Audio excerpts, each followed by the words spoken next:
All right, everyone, we're live. I am here with my first client and friend, and now super kettlebell enthusiast, Kynan. Kynan, from out of the blue, shot me an email and said that he needed somebody to help him learn kettlebells. And for someone that is a teacher of kettlebells and having someone like him email you and ask them to teach him kettlebells, it is a blessing and an honor, and it was such a fulfilling thing to do.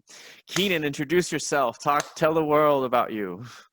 Hi, I'm Kynan. I started with Gabe about, what was it? Probably about 2 years ago at this point. But Yeah. I'm a musician, and like just kind of like developing our body is like kind of important and really helps us out in doing things we need to do. And then I started working with Gabe because I liked I liked doing kettlebell stuff because it was fun. And then yeah, now we're here. Yeah, So yeah. It's been 2 years and it's been a journey for you. It's been a journey for you. yeah, You has been. came and came with the kettlebell that is a competition grade and you can switch the weights inside. Oh And man, yeah, that felt so sick. it is, and I never heard about it, but when I saw it, I was like, oh, finally they did something really, really cool, really, really cool. All right, okay, man. So tell us how it was when you started kettlebells. So I guess when you started training with me, how was it like? Just tell a story. Doesn't matter if you can tell them that I smelled weird or anything. Doesn't matter. Just tell them the whole truth. The Gabe always smelled pretty good, actually. I can say that. Um, so, I mean, it's respectable. I run this kind of job now, and now I'm just kind of have to think about like, oh, I got to smell good going into work, you know. But it's a thing, you know. But anyways, man, when we first started, it was just kind of like eye-opening, I guess, because most people think about like the gym as being like a place you go, you just burn some sweat, and then like when I went with Gabe, it was kind of turned more into this is how your body operates, and this is what we're going to do to make your body operate better. And it was all of a sudden just a lot more fulfilling and easy to do. Easy to do is, and the work was hard. Obviously you had some workouts that pushed me to my limit, but you know the thing is that you know it definitely like made me experience my body more, and that's the thing I appreciate the most about it. Actually, it's just that it's just so much easier to do everything, which is really cool. Nice, nice, very good. So tell us, when you came to me, you told me that you wanted to use kettlebells to prevent asymmetries and, as we say in the professional world, kinetic dysfunctions, meaning that one area of your body's weaker and then it makes a trickling down effect of affecting the rest of the body and making an asymmetry, making one side of the body stronger than the other, and then you start getting pains, and then you start getting injuries, and then everything happens there. So tell me about that. Tell everyone how it is like for a musician. In fact, I want you to say this for the average Joe, and I want you to say this for other very good musicians like yourself out there. Take Yeah, your time. yeah, of course. It's not a test. It's not a test, all right? You're talking. We're just talking. Yeah, it's like it's gonna be really. Yeah, I'm gonna write my full essay right now. But Uh-huh. it's gonna be polished and everything everyone wants. But so essentially, when I was first went to, one thing that kind of I had realized before I had seen you was that the more in shape I was for like an audition or a performance, like in shape, body shape, the better it went. And I basically also watched this documentary where it was that documentary, Strong Land, the one with the Spanish dudes with the rocks. And Yeah. in that Yes, documentary, he yes. talked about how like, oh, when you're 25, that's the last time it's easy to get into shape and stay there. And I heard that and I'm like, oh man, I'm 25 right now. So that means that every time an audition comes up, it's going to be really hard to get back in shape. So it'd probably be better if I just stayed in shape, you Mhm. know? So then I started like, and, I had a somewhat of a fitness background. I lifted a lot in middle school and in high school, a lot of high school, and I was a lineman at one point. But when I came to you, I remember I said that the big thing for us was kind of like just that one part of our body would have to compensate for how we hold our instrument, essentially, and that's bad for you. That was my best understanding, is that, this is happening, so it must be bad. I didn't know any of the why it's bad. And finding out the why it's bad actually brought me to like a lot of things. Like I was just going to say how my idea changed and how you affected that. Basically, I took like 6 weeks off my instrument, and Gabe and I were working together for those 6 weeks. And you didn't touch an instrument while you were training with me? For 6 weeks. No, like not even practice for 30 minutes? No, I didn't. It was when I was just doing your classes at this point, and it was when I was getting ready for my snatch test. I'm surprised. I'm surprised. Actually, no, I wasn't preparing for my snatch test that point. It was a lot earlier than that. But I wasn't doing many like personal sessions with you at that point. It was mostly just me doing your class, which is excellent, But and then the homework I will give you. Yeah, the homework. You give me homework? Yeah, you did. You did 2 training. I gave you 2 trainings a week, and then you would come to class. Oh yeah, for sure. Yeah, exactly. Yeah. But so when I took 6 weeks off in the summer because basically I have to preface this with I had a bunch of bad auditions in a row. And I couldn't figure out what it was. It ended up being a lot of things, but one of the things I really wanted to experiment with was just getting more in shape, because I knew that at least getting a little more in shape made a huge difference. I was like, well, if I make a lot more in shape, then it'll be awesome. It'll be easy, easiest thing in the world. Yeah, but I'm surprised you didn't practice a little bit. I mean, if I was a musician, I would be itching even for a little bit. But dude, my wife had just gone to basic training, and I was alone in my new apartment, and it just was my friend, and I had nothing to do but work out and watch cartoons, and that was 6 weeks. That was my life. I'd write at Amazon Prime to make some money, but for 6 weeks it was I just watched cartoons and did this, and it was really nice because when I went back, I was oh, everything's still there. As is from a strength perspective, if you don't train a certain skill, but you stay in shape for that time, let's say you're going for a deadlift competition. By the time you're deadlifting for about 6 weeks, you'll probably have your strength level on that lift up to where it was the last time you were lifting. Your body remembers that. So, going back to the instrument wasn't that big of a deal because my body still remembered how to play the instrument, So it took me about 4 or 6 more weeks to get back to where it was. It wasn't a big deal. When it was the summer where I was just having fun, just How many years have you been learning music? I mean, how many years were you under the instrument? Oh man, probably 19 at this point. From 19 to now, or? No, 19 years. I was 6 years old. Okay, 6 years old. Okay, there you go. Yeah, And you were I'm 26 now, but at the time I would have been 25. All right, so, got it. Yeah. So you were born into the instrument. Yeah, pretty much. So yeah, 6 weeks. 6 weeks doesn't do anything. Exactly.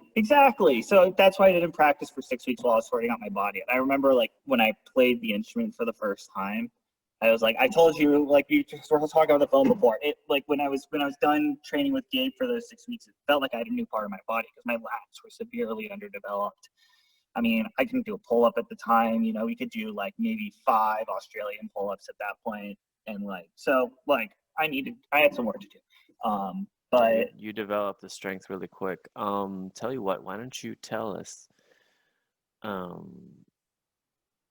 Since we trained and you learned the lifts and you developed the strength and the skills with the lifts, and also we did calisthenics, we did bars, yeah. And when we say bars, we did pull-ups, we did learned different variations of pull-ups, and we also did animal flow too as well. Oh yes. Yeah, we did animal flow. We did animal flow, and then other calisthenics that I do that are not animal flow that are also more advanced. So right there, when you trained, you took the 6 week off.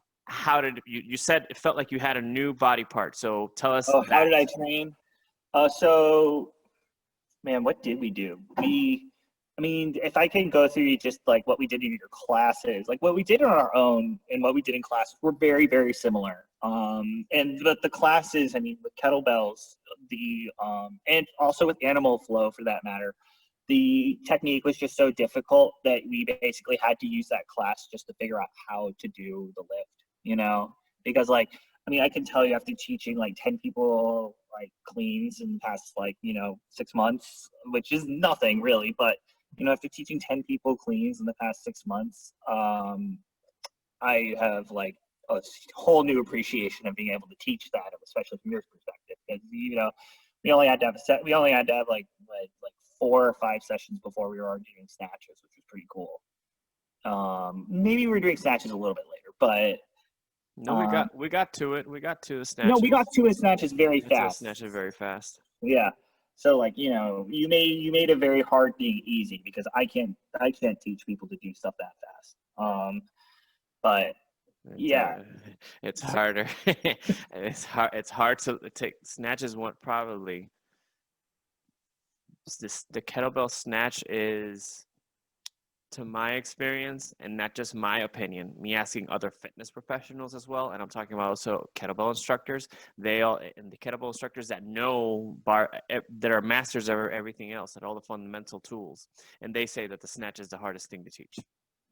Yeah, It's a hard thing to teach and to learn. Yeah, I mean, I have like one student who I see. He's one client, sorry, who I see he so he's a basketball player, and like he's the first client that I'm thinking of that like might be like they're ready to do snatches, and I'm kind of just terrified teaching it, because it's like I just taught today I kind of taught him some side presses, and he got the form pretty fast, and I was really, really impressed. So yeah, so the fact that we were able to learn that within 6 weeks or so, it kind of blows my mind, because I don't know how you did it, man, because like it's so easy. It's I have to read the person, and then not to get all Jedi here, but I see how the person is, and I'm learning as I start with somebody. I learn how they learn, and from there, I've done this so many times that I'm looking for the fastest way for that person individually to learn it. So I use different techniques. So we did use kettlebell sports style learning snatch techniques, which are not taught in the hard style RKC strength first style. They don't teach you that. They just want you to do it their way or the high way. So out of experience outside of that, or even before that I got into that, those are tricks and tips that I've learned. So I've been teaching that. Well, at that point, I was 8 years teaching kettlebells. Now it's officially last November, it's 10-year anniversary since I've kettlebells. 10 years. But it's all about you. Honestly, it's about the efforts you put in. Also, the patience. Practice requires a lot of patience. Requires a lot of patience. You can't just muscle it out. You have to be mind and body both together. If not, it won't work. Yeah, for sure. It is an exercise that is not for everyone either. Yeah, that's very true. But that would be like, I guess, like what we did when I was training with you individually is we learned the lifts. Like that was and then when we got to the classes, you did these really intense circuits that had really bad names. Really bad names. Like which one was a bad name? Which one? Oh man, no, your names were actually fine. I'm just giving you. No, there was one. Which one? Tell me. What was it? The Freedom Fat Burner, Revolution Fat Burner. Yeah, Revolution Fat Burner. I thought it wasn't, don't get me wrong, it's not a bad name. You can go the rest of your life and call it that, and it's going to be awesome because it's a good workout. But I'm just telling you, I can't get the credit for that one. That one is actually made. It's in the Russian Kettlebell Challenge book of conditioning. That workout is there. Yeah. I use Dan John book.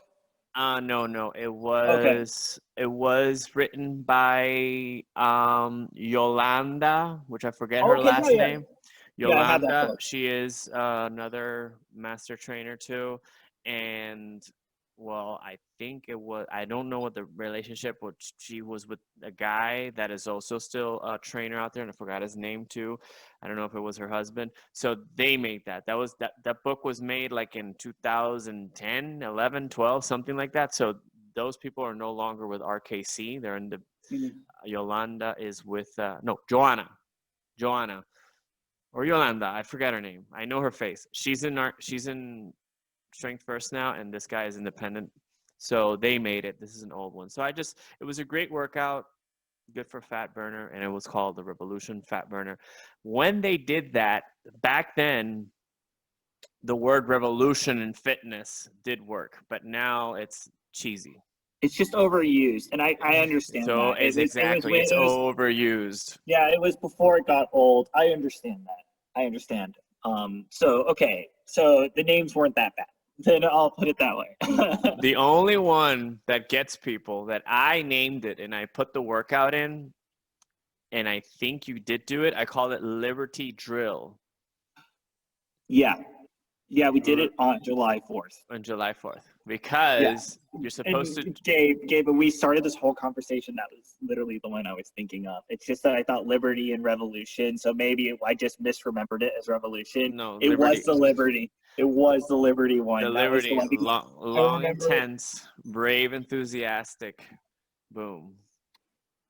Yeah, and I just remember like It was because it was the on July first 4th. circuit. Yeah, the first one you do a snatch and reverse overhead reverse lunge into it. So it's like a Statue of Liberty holding the torch. I was That trying. went that went into I was trying to be patriotic. So that's dude. it. Good for you. Good for you. Trying to be, 4th of July. I was trying to, make something out of it. But honestly, the letters made sense with the whole workout. But it's a tough workout.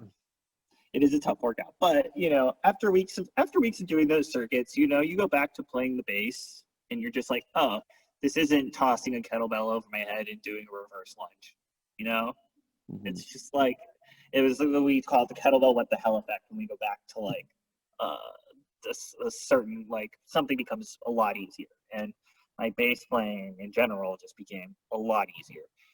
And that's why I'm so glad I did it actually, because I was so much more in shape when I came back. And then like I felt like that's where like my fitness journey started really, because like there's just then it was like, okay, now I have to pass the snatch test, and I have to like find a job in music because my wife just got a job in DC, and you don't know what the hell you're gonna do when you get there.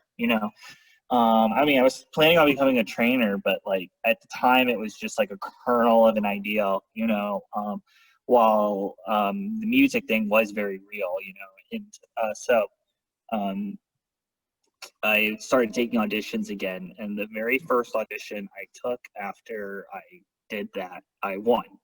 So it was that thing, going from like a Bravo.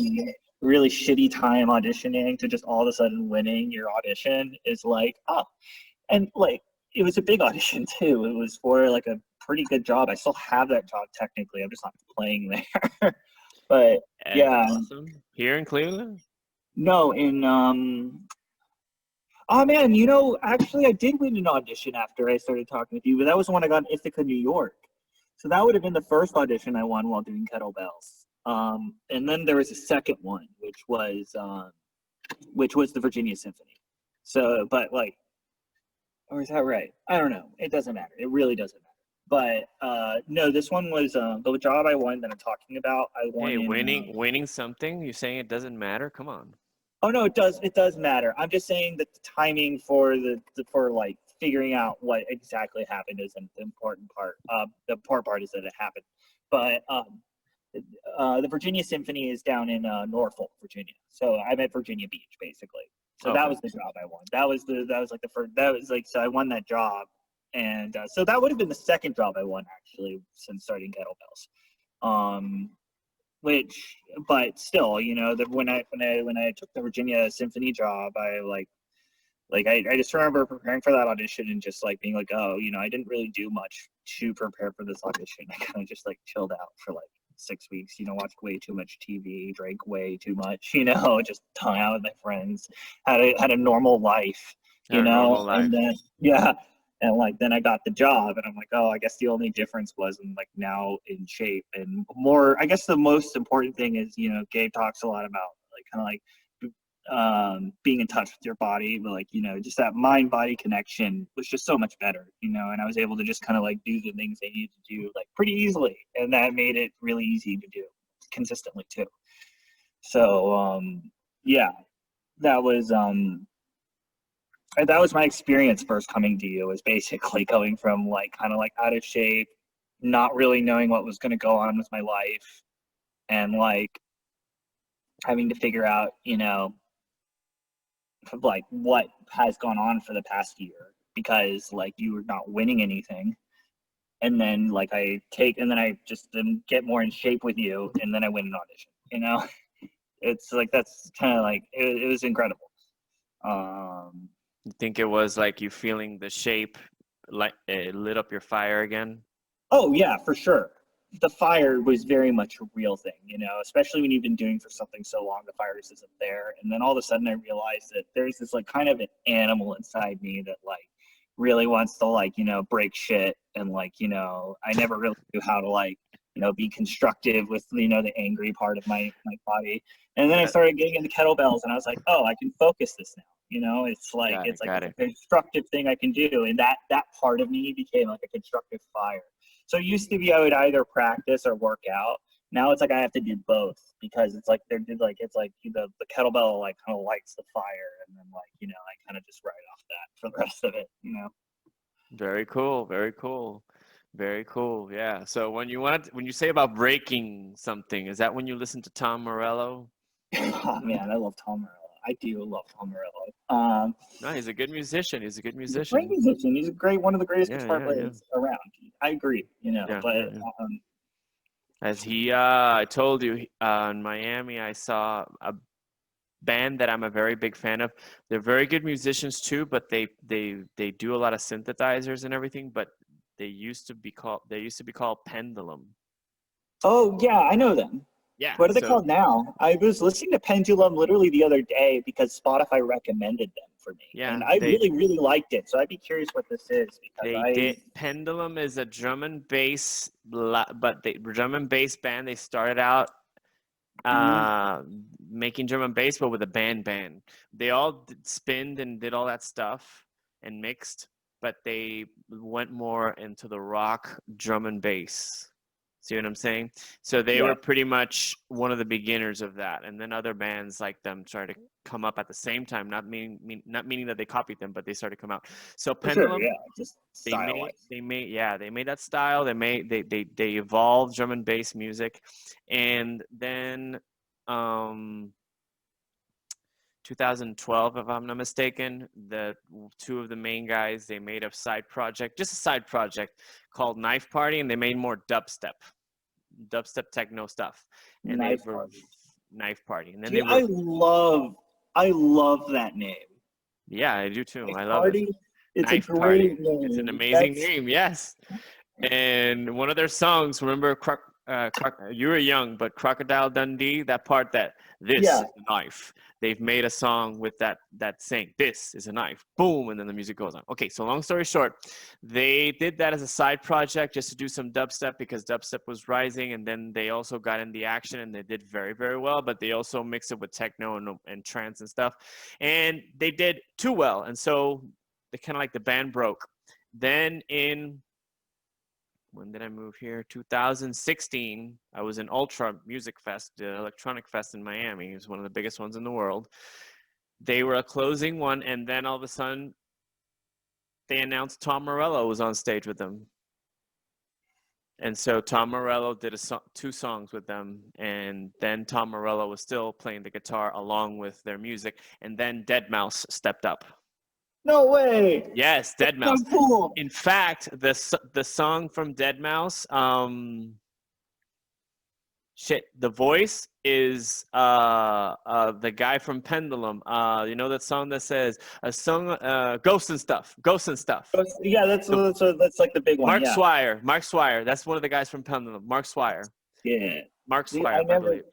See, that's so cool to realize that, because actually Ghost and Stuff is like one of my favorite songs. So Yep. now I know that, and I'm just like, So oh, yeah. So yeah, Mark Swire is the so cool. vocal for that, and then Dead Mouse, and Tom Morello, and they said the return of Pendulum, but they announced it, but they haven't done it. The thing is, Pendulum, there's 6 guys. So Knife Party's 2, which is the main singer and one of the DJs. And they said they were coming back, but they haven't. Like, Pendulum is still going around, but they're only doing spinning. They're not doing live sets anymore, like with the whole band. Like, if you go on YouTube, you can go on Pendulum live at the Brick Stop it's like a live stage in London that all the big bands make it if they play there. And you'll see that there, Pendulum live. And that's it. All of a sudden it just died. So the world of electronic music is pissed off at Knife Party and Pendulum for just disappearing. So it was like a beautiful thing that all of a sudden just didn't re-happen. Maybe they're gonna be like, maybe when they're like the age of Metallica, they'll be like, we're going to come back, and then they're gonna charge $300 a ticket. Yeah, dude, I mean, that's what I was thinking. Is like, dude, it hasn't been that long. Some bands have reunions after like 20 years or something like that, you know. So I mean, I did get that'll be like that big reunion of like the century. Like maybe they'll gain some notoriety. Like it'd be like if Yes broke up and then started playing again. You know, they got notoriety after they were really big. You know, well, after they had already like ended their career, and then they like can come back, and everyone will be like have like a new appreciation for their music. Yeah. I mean, that would be. I'm just saying that might be like the next big thing. That'd be really cool. Yeah, I know. So I listen to all these bands when I work out and when I make workouts, and I make when I work, when I'm not talking to somebody. That's what I do. What was I gonna say? So basically, kettlebell training has tamed you. Yeah, it's domesticated me for sure. Okay. So do you think, since you're a person who works with creativity, music is something that has no limits. It doesn't have a set road. It doesn't have like, let's say, like a line that you follow. You can just do anything you want with when it comes to music, literally. So to me, I tell people this: when you have a kettlebell, it is one of the most top. It is basically like a Swiss Army knife. It's so versatile that you can do pretty much anything with it, and there's no right way of doing it. There's so many ways of doing it. The only thing that it will be right is how your body's position is in reference to how the joints are, making sure that when you're doing those movements, the joints are not suffering. That's what makes it correct. But other than that, you can grab the kettlebell any way you want. So you think that translates to music to you? Did that attract you because of that? Oh man, I got a story about this specifically. Yeah, I realized that the way I had to hold my base looked exactly like the first part of a hip hinge. As in, like, I have the base, right? I can't just stand up really straight, so I have to hinge back a little bit so I can keep that like power, but still be able to, like, you know.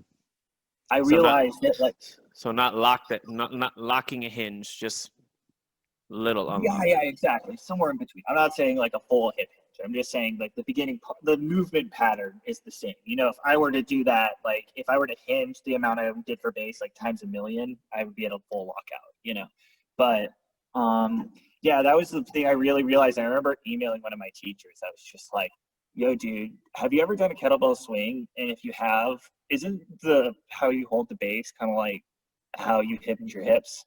And he called me and he was just like, "Kenan, what the hell are you talking about?" Was he like sedentary? Did he ever try it? No, he's super fit. He was a basketball player back in the 50s, you know, and like I just don't think he's been exposed like to that, you know. I honestly don't know what he's been exposed to be frank, but he told like he's done a lot of sports and he does a lot of fishing. So he's a very physically active person, and he still runs like 2 miles. He's hyper. What? He's hyper. Um, no, but he's also like 78 years old. So he's more like a turtle that can still move really fast when it needs to, Yeah, he's hyper. He's hyper. Yeah, that's how I'm gonna be when I grow his age. No, but like, okay, so like he talked with me about how like everybody kind of like finds their own like physical thing they can relate to what they do. And I mean, that was like the first moment I had that like really spoke to that. That was just kind of like, oh, okay, I hinge my hips a little bit. My quads aren't too overactivated. I can move. I still have plenty of mobility. Yeah, this is pretty nice. So that was like my first discovery. I guess that's the thing that I feel like really translated the most. When I learned to kind of like do like really use my back, I realized that when I move my bow, I have to support my shoulders with my lats. And that was something I wouldn't have been able to realize before really taking kettlebells because I didn't really have lats at all before I started doing kettlebells, It's like now I'm really just like, oh, like how you feel when you're pressing and like how your lats feel while you're on the way up, your lats are contracted completely, but like that's how I kind of feel when I'm playing, not to that extreme because I'm not pressing 70 pounds, but it's that was the other thing that really got me was just kind of like how the lats feel when I'm playing is a lot like how they feel when I'm doing kettlebell work. So what move would you think really prepared you for holding the base? I mean, just the swing or the wind? No, the swing and the get up. The get up, really? Okay. Both the swing and the get up.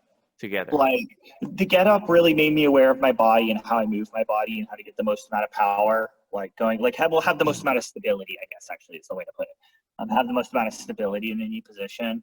And the swing kind of really taught me how to use my momentum and like kind of like swing my hips, Actually, kettlebell sports really helped with that. When we worked on how the hips move when you're doing the snatch, that's like really key. Actually, I've been finding that's been a new thing for me is like the sports style snatch, some bass playing is really. Yidi boy. Yeah, like Yidi boy, Gira boy, Yidi boy. Can you say it like Russian? Have you?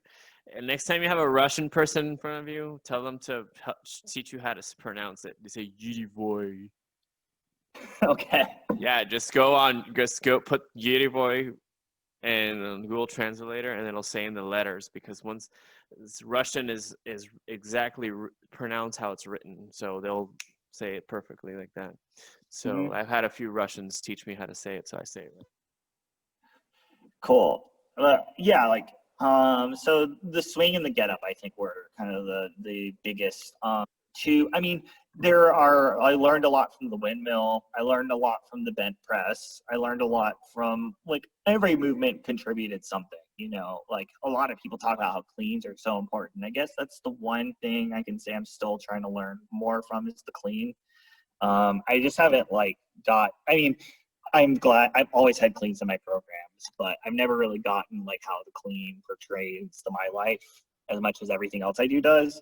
And I guess like the overhead press, but the overhead press, I don't know, it makes you kind of aware of how where just your shoulders are and where your shoulders are activated in all three planes, So I don't know, the shoulder press even like had a really good carryover. But the clean is the only thing I could do. Like, I guess I have like to work backwards. The clean is the only thing I haven't found anything from. But like the snatch, especially the sports style snatch, the swing, the get up, the bent press, the windmill, all of them have had like really direct effects on how I view my playing. Okay, that's cool. That's awesome. Yeah, the clean. I guess if you're holding something like this, yeah. The only time now that I've been more avant-garde with jiu-jitsu, there I see the clean really helping. I do see the clean there. I do submissions and chokes, but I'm very sure there are things that the clean helps for, like especially in sports. Everybody says like that's like a big Dan John one. That's something that you really do. And like, Mhm. you know, even with my current clients, you know, I teach them all how to do cleans. It's the worst thing to teach, but uh, um, Are you putting bands on their wrists? Like I did a no, what class. I've been doing is oh, you mean to protect their wrist? It depends on the client. Because most clients I've taught it to, um, haven't had the issue, but I have had a few where I have had to put wristbands on them. So yes, it depends on the client, but yes, I've been using the wristbands for some of. Yeah, if you're teaching somebody, I highly recommend. RKC says no, but I do. I mean, it's just such a good teacher though. It's like don't hit your wrist. You know, it sucks to hit your wrist. it, So then you it, kind of learn. I don't know, man. That's where I kind of like. it, That's the only it, thing I can just justify it with. it is, but like look at it this way. It's like kickboxers. You can break a baseball bat on their shin. Now, to condition that and to get to that phase, they first hit the bag, like the boxing bag, they kicked it, and then they practice with shin guards. The shin guards do help, like the kickboxing shin guards, Mm-hmm. Muay Thai shin guards. They do help, but you still feel a hit when you're starting. Now, down the road, you continue using them, they will get conditioned and they won't hurt to the point. Okay. So the same thing is exactly the same principle that is happening with the shins and the kickboxer happens with the kettlebell. Like if I go here like this, for example, you can't see muscle here. Usually you don't have it either because you're already beasted up. But your average Joe that doesn't do that, let's say somebody who works out, I tell them to go like this. You know how this little muscle forms out here? Mm-hmm. Well, we have fascia over this. You can grab that tissue and you grab it right now. So you grab it there, you know, it's like Yeah. you can feel there's some thickness in there, right? There's some Yeah, for extra sure. layer in there. That's the skin armor. So that's what has to develop. So in order to get that, you got to go slowly. And in order to not scare people, I recommend just taking baby steps with that. I know a lot of people say no. Honestly, after teaching group fitness classes with kettlebells, it's the best way. Or else your people are not going to be there. Because Yeah, no, you're absolutely right. You're absolutely right there. yeah, for me, it got to the point that people walked in and they want to because they heard it, but then I've seen people wanting and then got scared, and then it's like, all right, shit, I messed it up. So you know what? Screw it. I need to have people in classes. I need to have people doing it. So wrist guards. That, or you can wrap a towel. The kettlebell's here, the loop is here. Just put a towel in between, and when you snatch it, the towel will land with it. Oh, nice. I never thought about that Yeah, actually. that's I use the towel to teach the swing so that that. they don't Yeah. use it with their arms. You know, that's a great way to teach it, I think. Yeah, But so the towels and the ball, and then when you clean it, it'll fall in there if you don't have a wristband. And then in many gyms you have towels, so just use that. Just use that. Just focus yeah, on. that's a good idea. I never considered that, but I know you've thoroughly convinced me. I think I'm gonna go and use wrist. I mean, I have used wristbands. If I feel like the wristband is gonna, if the pain on the wrist is gonna be the thing between them and actually doing it, then like I have them use the wristband. But now I think I might use them on everyone. Now that you've said it that way, If it's the first time, just do it, and then it's just for me discomfort. I'm just talking for me personally. yeah. Discomfort has always kind of been a teacher for how, like, you know, what good form is supposed to be. Like if something doesn't feel right, it probably isn't right. You know what I mean? Hmm. Unless you're so used to it that it feels right, but that's another story. Yeah. Um, but Also, no, that's a really good point. Is that you're still introducing them to the same thing, but it's much more subtle and it's not going to scare. No, you're right. You're right. That's a good way to. it's not gonna scare. Remember, the kettlebell is, if you just look at it, it's a cannonball with a handle on it. But isn't that what's so awesome about it? Is that it's a cannonball with a handle on it. You know, Yes, yes. that's why yeah, exactly. That's why I got it. That's why I like That's started fine. because it's See just so that? cool. Yes, of course. We see that, but the problem is like 8 out of 10 people don't.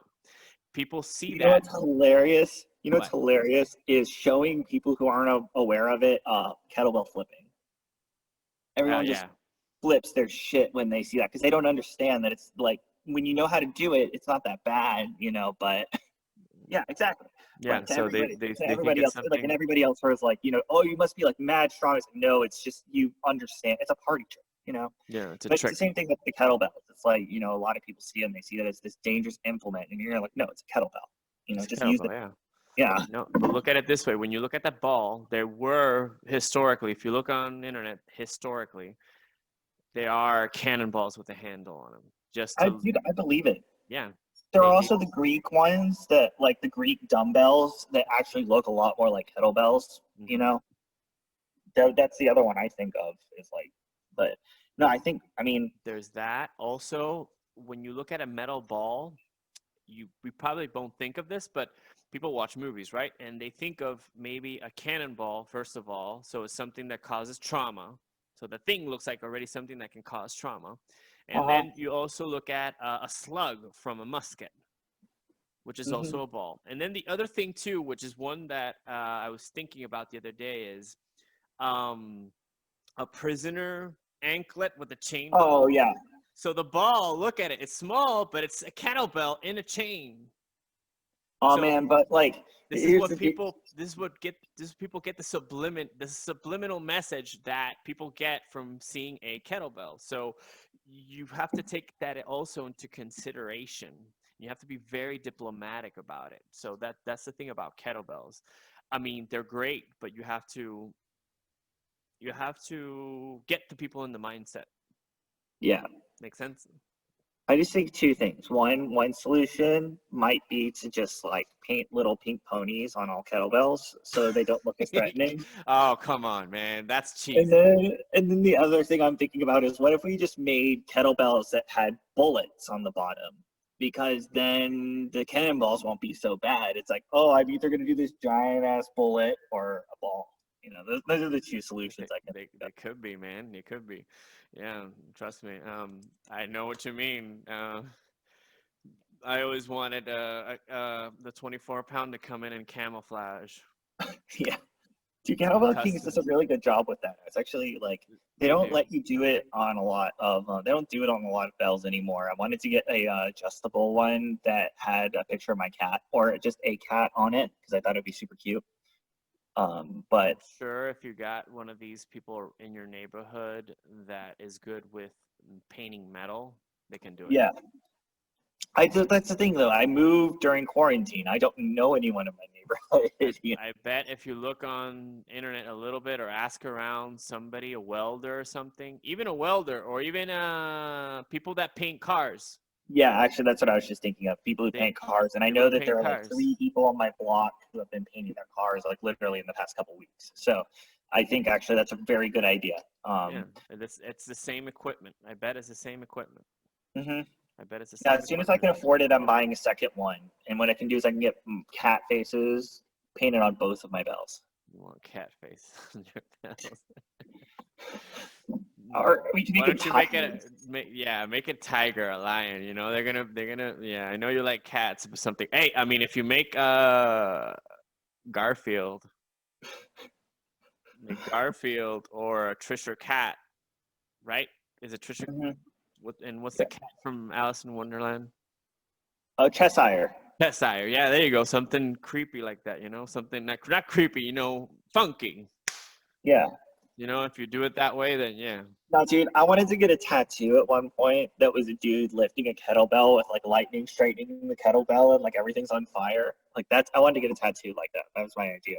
And it's like, You can do it. Yeah, draw it first. Think about it for a couple of years, and if it's still appealing to you, I mean, the tattoos that I got, I thought about for many years, and then I looked for the appropriate tattoo artist, and I found him, and he had the vision, and I'm still have to finish this forearm. So, okay, cool. So tell I got my me, picture. I got my yeah, picture. Do you see it? go a little bit more to your right. There we go. It looks like it does not look like a cat, but I see a lightning strike going in between something. But you're onto something. Yeah, that'll be a kettlebell. Okay, so tell me. You once told me about musicians. You're saying about the younger generation Oh yeah. not. having a foundation, not having like the grip, not having like the functional body? Could it be because, you know, the older generation has been exposed to the digital world since they're out of their mom's womb? Hmm. So like, tell me about that. Yeah, so basically, what got this started was I was at an I was getting my RKC certification, and the other people who were there were talking about how kids, like a lot of their kids that they're training can't do like basic things that kids their age should be able to do, like, you know, push-ups or pull-ups or stuff like that, you know, and I was like, but that got me thinking. I was just like, maybe, you know, if the strength levels and people have been declining, you know, that might cause like other issues. And like what furthered that was I talked to the chiropractor. He said that like basically like a little bit like a lot of times grip issues are caused by like can be started in your core, or you know, or stiffness in the neck, you know, can cause grip issues, can cause carpal tunnel. And I was like, Gabe talked about that, we were talking about before, the what is it, the kinetic connection, or The kinetic chain. the kinetic chain. Oh yeah, Kinetic kinetic chain. chain, sorry. So Yeah. from anything that all the muscles in the whole body connected together. So bones, muscles, everything together.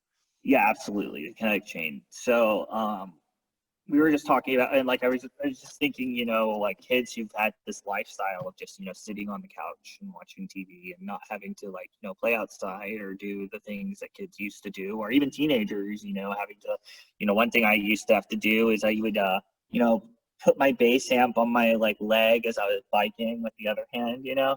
It's like I would carry shit everywhere, and like, you know, kids these days like don't have to carry shit as much, you know. That's like really like one thing that really like that affects the grip, especially, you know, and our grip strength just isn't as high. And Gabe also mentioned that, you know, handshakes have been getting weaker, you know, like over time, Throughout the decades, yeah, they've throughout been the people decades, you know. handshaking, people shake.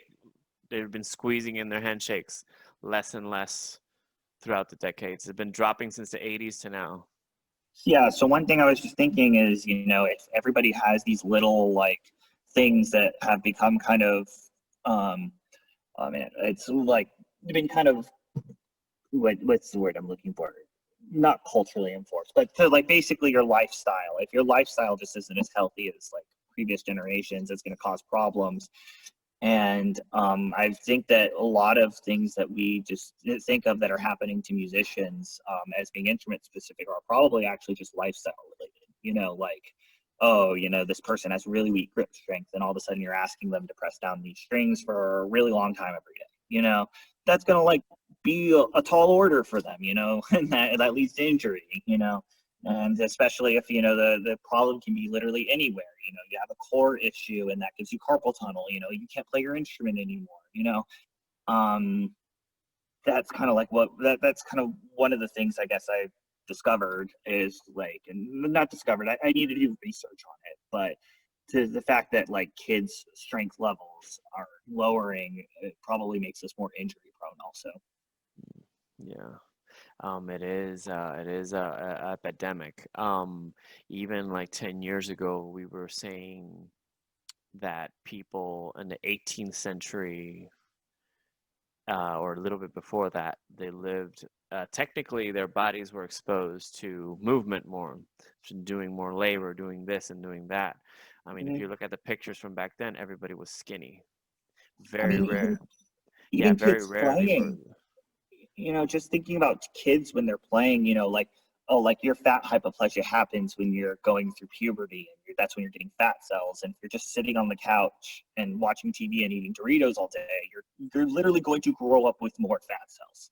You know, it's just how kids have been raised right now.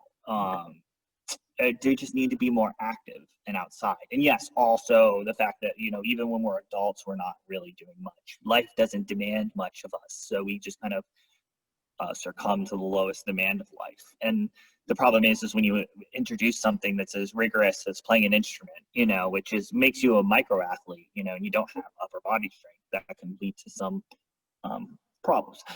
One thing that I also kind of struck me that I realized was, you know, back in the early 1900s, football players wouldn't lift weights because they thought it would make them too tense and they wouldn't be limber enough to play the game. Well, And now, they didn't do stretching back then. They didn't discover stretching. That's why they got stiff. So absolutely, in absolutely. reality, it does. I mean, like if any muscle, the nature of every muscle is always to get tense. So Uh-huh. if you strengthen it, it's going to get stronger tense.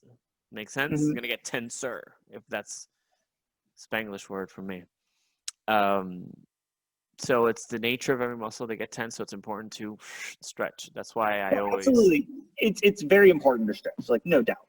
But I'm thinking that the way we're looking at football players, if we think football players shouldn't be lifting weights and stretching to make them better, we're crazy. And I'm thinking that maybe like 50 years in music, the same thing will be thought is like, oh, if you're not lifting weights and stretching when you're playing music, you're screwing yourself over. You're literally limiting yourself from good performance. Even 15 years ago, 15. So I was 25 actually. I remember seeing a show. I believe it was in Univision, the Spanish channel. So they Yeah, had in the show they had different they had different athletes from different sports and different types of stuff. So they had the martial arts, they had a bodybuilder, they had a soccer player, and I think the other one was a tennis player. All of them were athletic. They were all in shape in their modality. And they were all saying, the guy from martial arts and tennis were saying, "Oh, I can't be doing weights like this guy." This was in the 2000s when there wasn't the perspective of, not the perspective, there wasn't the acknowledgement of all these other different types of trainings as there is now today, which accentuated. Back then they existed, but they weren't. They were all separate in their own niche. hmm They were all the tennis player, the martial arts were saying, "Oh, I can't be doing lifting weights like he does and get strong because then I can't move." And then the bodybuilder was saying, "Oh, I can't be doing all those sports because I'll lose my muscle."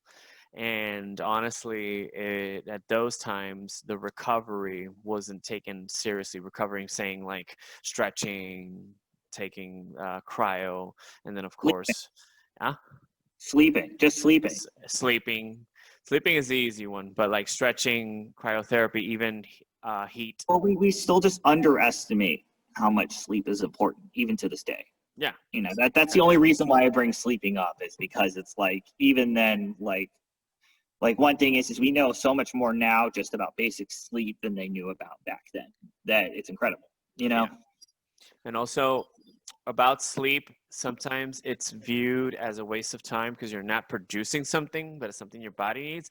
But that also has to do with the mindset of productivity for people who are in work, business, or stuff. So that obsession, oh, you sleep too much, you're not working too much. You sleep too much, you're not being successful. So that's also the clash with it. Some people I've met, other trainers, can sleep just 6 hours and they're fine. I can't do it for shit. I need 8 hours. I Yeah, can do maybe a day or two back to back six, but on the third day, I'm gonna start getting allergies. I'm gonna start like getting sick. I won't be able to be talking right, and I've been there so many times with this profession. So, yeah. um, but back, but now it's already been proven pound for pound that you need everything. You need recovery, stretching, and you need to do the training according to what the goal is. Always. So the football player needs to lift really heavy. They need to eat a lot of beef. They need to be heavy too. A lot of them, like let's say the linebackers and the front liners, they're all very, very tremendously strong, but their fat levels, most of them are in the obese level. Hmm. So it's just part of the sport. Um, okay, where are we on this one? Yeah, so all those little things in there. Actually, I was going to say about the generations. Um, when the what's his name? This Canadian guy, Dacourt, very good fitness and wellness and strength and conditioning teacher now because he's up there. He created Viper, that log that has the grips on them, different areas, and it's kind of like rubber, and they come in different weights. He said that he invented that because while he was coaching the hockey team in Canada, because hockey is super in Canada. Yeah, of course. Yeah, he is from Canada. I think he's from Montreal, if I'm not mistaken. He was saying that his team had the most high-tech, fully equipped gym. And then his team was, not say losing, but they were physically inferior in the games when they played teams that were country boys, country kids. And he went to the country and see what the hell they're doing. He went to these other coaches. Of course, he established a relationship with other coaches. He went out there and he's like, what the hell are they doing? What training, what strength and conditioning are they doing? And he went there and he was like, they weren't really doing much. They were just doing the same drills that they do on the ice, that pretty much all coaches were doing. But a lot of these kids, they would work after school with their parents in the field. So they would pick up stuff, rake, whatever, do chores, you know what I'm saying? So they would do that with their parents. They would help them when their parents would do some labor, change the tire of the car, etc. You know how it is in the country. They all believe that they can do everything. They don't have to pay somebody for anything. So that's the mentality it is, and it's a blessing. It's a good thing. And that was it. And so he was like, okay, what is it they're doing? So they're just doing functional stuff, like just lifting things like a normal human being would do as an animal, as a unit. So that was it. And so from there, he was like, okay, how can I bring this in the gym? So he came with the Viper. He did that log thing. So doing functional training, you don't get big and strong, but your whole body as one unit becomes strong. And that's also part of kettlebells too. The Russians, the Soviet Union, after studying everything that they had, barbell, dumbbell, the bands, calisthenics, everything, they were like, okay, which one's it's going to make people stronger, faster, economic, and can teach them strength, balance, and everything, and to prevent injury at work and cut cost of medical costs. The kettlebell, boom. And that's where it exploded. Nice. Yeah. So it was around the 1950s. The Soviet Union said, this is our national tool. And from there, everybody did it. It was in the army. And up to this day, the Russian army does juggling competitions during military festivals. Dude, that's so cool. Yeah, they do it. You go to, if you meet a Specs, this is what I've heard. If you meet a Spetsnaz, the Russian special forces, they'll grab that kettlebell and they'll flip it. They'll do this. They'll play around with it. Like Well, was it you who shared? I don't know if you shared it. I think it might have been you, but like there were videos of like the old Soviet Union special forces flipping kettlebells in their training. Yeah, I mentioned you that, I believe, but I haven't seen one lately. But there's also videos of those films dating back to like 1920s. That's so cool. So it's been around for a while. The kettlebell was used, actually, it came up in folklore sports, meaning like Highland sports, like throwing the bar. They had their own ones. So the kettlebell was one. They had to do as many lifts as possible. And then they started doing juggling competitions and stuff like that. And then from there, we all know that the Russian culture is acrobatic as it is in what they do. All right, man. So tell us something to close the podcast, to close the interview. Tell the world how you feel. What's the message you want to give to the world? What do you want to tell people if they walk into my class? Well, if you walk into Gabe's class, it will be hard. Oh, come on. Well, no. Let me finish. Go ahead. It will be doable. It will be doable. Like you will have the limit pushed of like what you thought you could do, and you'll feel accomplished for doing it. But it will be hard. You know, I like everybody who that's Andrew. Like I know that's why he loves taking your class, because he told me, he's like, every one of these workouts are just like, you know, they're hard, but they push you to do what you didn't know you could do. You know. And like that's what I would say about, like, you know, if you're going to go into Gabe's class, just know you're going to have your limits pushed, and that, you know, it's gonna be great. You're gonna have a great time, but it's gonna be very hard. Um, So what's it like? What's it like dealing with a crazy person like myself, one-on-one? Man, it's actually it's pretty great. It's very chill. You know, good times were had. Like, you'll look forward to, like, using kettlebells. Like, you look forward to just like sitting on the couch and watching a nice TV show. You know. That's good. That's good. That's a remedy right there. Yeah, man. That's awesome. Yeah. Okay, cool, man. Cool. Mm-hmm. All right. Well, man, Kynan, thank you for everything, man. Yeah, no, thank you, dude. Yeah, thank you, man. Thank you for telling the world how your experience has been and your accomplishments, and how how have you become a better you. I'm glad that the training that I taught you launched you into making yourself better, along with everything else you've learned through there, learned Mm-hmm. through the road. You know, it's a blessing, man. It's an honor. This is what all people that are passionate about something and teach it strive to hear. It's an honor. Yeah, it's an honor. No, dude, it's like, it was great. Great on this end too. It was really excellent. Hi, All man. right. All right, cool. Well, everyone, I hope you enjoyed our podcast. If you have any questions, you can DM us, me or him, and you can ask him if this was real, or if this was real or not. But it is 100% real, everyone. Kettlebells are a great thing. I use them a lot. They're not for everyone, but there are many other tools that can be used to get you to where you want to get. From the ground up, you can always be your best. All right, man. I'll see you. Peace out, man. Have a great rest of your night. You Peace too. out. Have All right. a great New Year. Happy Christmas and I everything. will. I will. I will.